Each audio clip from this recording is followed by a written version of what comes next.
अगस्त 1997। Paris की सड़कें गैर मामूली तौर पर खामोश थीं, लेकिन एक सुरंग में, पॉन्ट डेल अर्लमा की अंधेरी सुरंग में एक ऐसा वाकया रोनमा हुआ जिसने पूरी दुनिया को हिला कर रख दिया।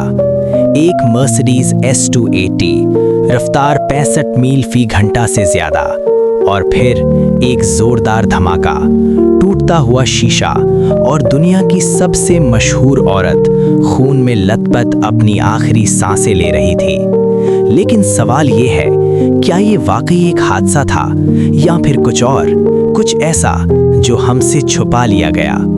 ये कहानी है प्रिंसेस डायना की, एक लड़की जो शहजादी बनी, एक औरत जो मोहब्बत की तलाश में भटकती रही, और एक ऐसा अफसाना जो कभी नहीं मरता। आज हम उस जिंदगी का सफर करेंगे जो पर्दों के पीछे बिल्कुल मुख्तलिफ थी और जिसका अंजाम एक सवालिया निशान बनकर रह गया। 1 जुलाई 1961 इंग्लैंड के इलाके नॉरफोक में सैंडरिंघम एस्टेट पर एक बच्ची ने आंख खोली। उसका नाम रखा गया डायना फ्रांसिस स्पेंसर। लेकिन ये कोई आम लड़की नहीं थी, ये स्पेंसर खानदान की बेटी थी, एक ऐसा खानदान जिसके शाही खानदान से ताल्लुकात सदियों पुराने थे। मगर डायना का बचपन किसी परियों की कहानी जैसा नहीं था।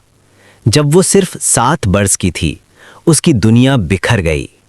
वालिदैन के दरमियान अलहदगी हो गई, तलाक। एक नन्ही बच्ची अपनी माँ को घर छोड़ते हुए देख रही थी। डायना अक्सर कहा करती थीं, मैंने बचपन ही में सीख लिया था कि मोहब्बत हमेशा कायम नहीं रहती। पार्क हाउस के वसी कमरों में वो अकेली घूमती, कभी अपने बहन भाइयों के साथ खेलती, लेकिन अंदर कहीं एक खला था, एक ऐसी उदासी जो कभी पूरी तरह खत्म न हो सकी। तालीम के मैदान में वो कोई गैर मामूली तालिबा नहीं थी, इम्तिहानात में नाकाम भी हुई, लेकिन एक खूबी थी जो उसे दूसरों से मुमताज़ करती थी, उसका नर्म दिल, उसकी हमदर्दी, दूसरों के दर्द को महसूस करने की सलाहियत। बच्चों के साथ वक्त गुजारना यही उसकी खुशी थी। यंग इंग्लैंड किंडरगार्टन में वो बतौर असातिज़ा काम करने लगी। सादा जिंदगी, छोटे छोटे ख्वाब, एक आम सा मुस्तकबिल। लेकिन तकदीर को कुछ और ही मंजूर था। सन 1977 डायना की उम्र सिर्फ 16 बरस थी जब इसकी पहली मुलाकात हुई प्रिंस चार्ल्स से। हाँ, वही चार्ल्स जो एक दिन बर्तानिया का बादशाह बनने वाला था। लेकिन उस वक्त ये बस एक आम सी मुलाकात थी, कोई खास बात नहीं। उस वक्त चार्ल्स की दिलचस्पी डायना की बड़ी बहन सारा में थी। मगर तकदीर अक्सर अजीब रास्ते इख्तियार करती है। सन 1980 डायना 19 बरस की थी और चार्ल्स 32 साल के। दोनों के रास्ते एक बार फिर मिले, मगर इस बार हालात मुख्तलिफ थे। चार्ल्स पर शदीद दबाव था, शादी का दबाव। शाही खानदान चाहता था कि वो जल्द अज जल्द एक मुनासिब लड़की से शादी कर ले। और फिर डायना सामने आई, नौजवान, मासूम, गैर शादीशुदा और शाही मयार पर पूरी उतरने वाली। चार्ल्स ने बाकायदा दिलचस्पी लेना शुरू की। मुलाकातें, फ़ोन कॉल्स, खतूत। लेकिन यहाँ एक सवाल पैदा होता है, क्या ये वाकई मोहब्बत थी? क्योंकि एक नाम, एक औरत हमेशा पसे मंजर में मौजूद थी, कैमिला पार्कर बोल्स। हाँ, वही कैमिला जो आज चार्ल्स की अहलिया है।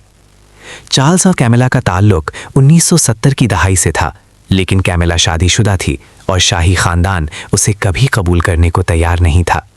तो क्या डायना महज एक मुतबादिल थी, एक ऐसा किरदार जिसका मकसद सिर्फ शाही वारिस को जन्म देना था? डायना ने बाद में खुद कहा, हमारी शादी में 3 लोग थे, इसलिए ये रिश्ता कुछ ज्यादा ही भीड़ वाला था। 24 फरवरी 1981 विंसर कैसल में चार्ल्स ने शादी की पेशकश की। क्या तुम मुझसे शादी करोगी? डायना ने हाँ कह दी, लेकिन बाद में उसने बताया कि जब उसने हाँ कहा तो चार्ल्स ने जवाब दिया, I love you what ever love means. मैं तुमसे मोहब्बत करता हूँ, मोहब्बत का मतलब जो भी हो। ये कैसा जवाब था? 29 जुलाई 1981 सेंट पॉल्स कैथीड्रल।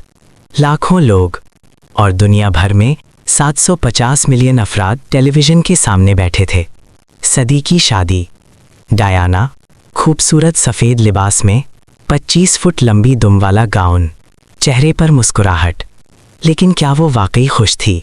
शादी से सिर्फ 2 रात पहले उसने एक तोहफा देखा जो कैमिला ने चार्ल्स को दिया था।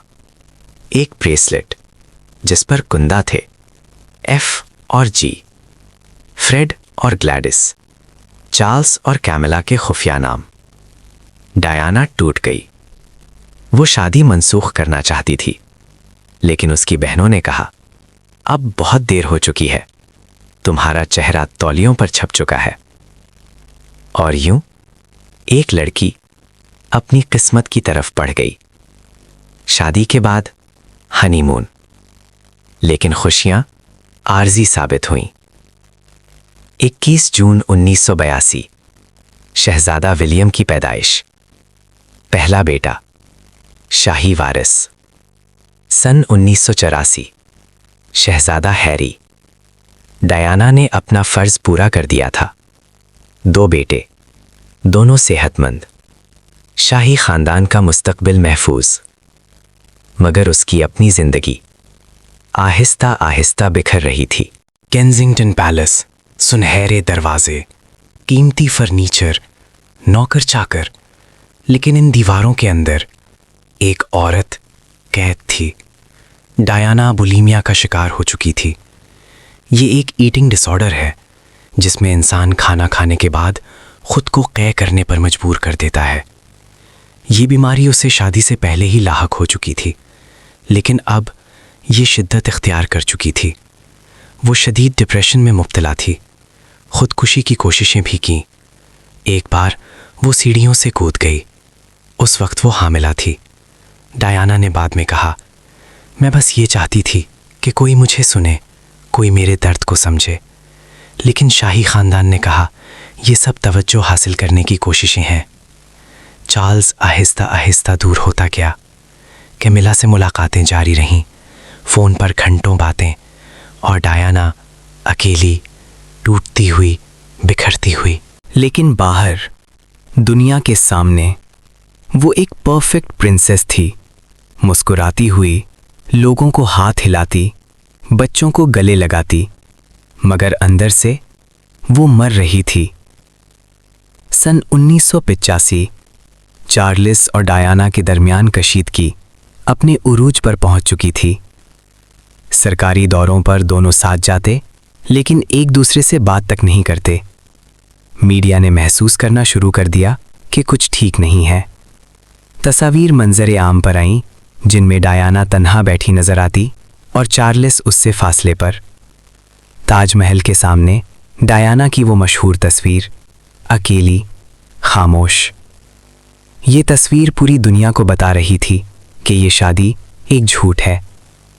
लेकिन डायाना ने हार नहीं मानी। उसने एक नया रास्ता चुन लिया।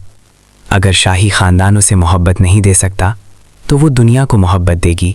चैरिटी वर्क, इंसानी सताइशें, एड्स के मरीजों से मुलाकात, उस वक्त जब दुनिया उनसे हाथ मिलाने से भी डरती थी। सन 1987 डायाना पहली शाही शख्सियत बनी जिसने एड्स के मरीज का हाथ बगैर दस्ताने के थामा। उसने कहा, ये लोग बीमार हैं, मुजरिम नहीं, इन्हें मोहब्बत की ज़रूरत है। लैंडमाइंस, बारूदी सुरंगें, अंगोला और बोस्निया में डायाना खुद गईं, तस्वीर खिंचवाईं, दुनिया को दिखाया कि ये हथियार मासूम इंसानों को किस तरह तबाह कर रहे हैं। वो पीपल्स प्रिंसेस बन चुकी थीं, आवाम की शहजादी। लेकिन शाही ख़ानदान खुश नहीं था, क्योंकि डायाना अब कंट्रोल से बाहर हो रही थी। वो अपनी मर्ज़ी से बोल रही थी, अपने तरीके से काम कर रही थी, और ये ख़तरनाक था। सन 1992 मलका एलिज़ाबेथ ने इस साल को कहा एनियस हॉरिबिलिस, यानी खौफनाक साल। इसी साल एंड्रू मोदन की किताब शाया हुई, डायाना हर ट्रू स्टोरी। इस किताब में पहली बार डायाना की अपनी कहानी उसी की ज़ुबान में दुनिया के सामने आई। बुलीमिया, खुदकुशी की कोशिशें, कमीला का किरदार, सब कुछ बेनकाब हो गया। शाही खानदान सन्नाटे में आ गया। दिसंबर 1992 बाज़ाब्ता ऐलान हुआ, चार्ल्स और डायना अलग हो चुके हैं। तलाक नहीं, अभी नहीं। अगले 4 साल एक जंग साबित हुए, मीडिया में, अदालतों में, हर जगह। सन 1995 बीबीसी का मशहूर पैनोरामा प्रोग्राम मार्टिन बशीर के साथ इंटरव्यू 23 मिलियन लोगों ने देखा। डियाना ने खुलकर बात की। उसने कहा, हमारी शादी में 3 लोग थे, इसलिए ये रिश्ता कुछ ज़्यादा ही भीड़ वाला था। और फिर वो जुमला जो तारीख बन गया, मुझे नहीं लगता मैं कभी मलका बनूंगी, लेकिन मैं लोगों के दिलों की मलका बनना चाहती हूँ। ये इंटरव्यू एक बम की तरह था। शाही खानदान शदीद गुस्से में आ गया। मलका ने हुक्म दिया, फौरी तलाक। 28 अगस्त 1996 तलाक मुकम्मल हो गई। डियाना अब हर रॉयल हाइनेस नहीं रही थी। उसका शाही लक़ब छीन लिया गया, लेकिन वो आज़ाद थी। 1997 सिर्फ 1 साल, लेकिन डायना के लिए ये नई जिंदगी की शुरुआत थी। वो ज्यादा खुलकर जीने लगी। पैपराजी हर वक्त उसका पीछा करते, हर जगह, हर लम्हा। लेकिन अब वो ये सब बर्दाश्त करना सीख चुकी थी। मोहब्बत की तलाश अभी खत्म नहीं हुई थी। हसनात खान, एक पाकिस्तानी हार्ट सर्जन, लंदन में। डायना उससे मोहब्बत करने लगी। ये खामोश मोहब्बत थी, छुपी हुई। वो डिस्गाइज में उससे मिलने जाती, सादा कपड़ों में, विग पहनकर। उसने हसनात से शादी की ख्वाहिश जाहिर की, लेकिन हसनात मीडिया की तवज्जो नहीं चाहता था। वो एक सादा डॉक्टर था और डायना दुनिया की सबसे ज़्यादा फोटोग्राफ्ड औरत। ये रिश्ता ज्यादा देर न चल सका। जुलाई 1997 डायना की मुलाकात हुई डोडी फायद से, मिस्री अरबपति मोहम्मद अल फायद का बेटा। अमीर, खूबसूरत, फिल्म प्रोड्यूसर। मोहम्मद अल फायद का अपना एजेंडा था। वो बरतानवी इस्टेब्लिशमेंट से नाराज़ था क्योंकि उसे ब्रिटिश सिटीजनशिप नहीं दी गई थी। अगर उसका बेटा शहजादी डायना से शादी कर लेता तो ये उसकी सबसे बड़ी फतह होती।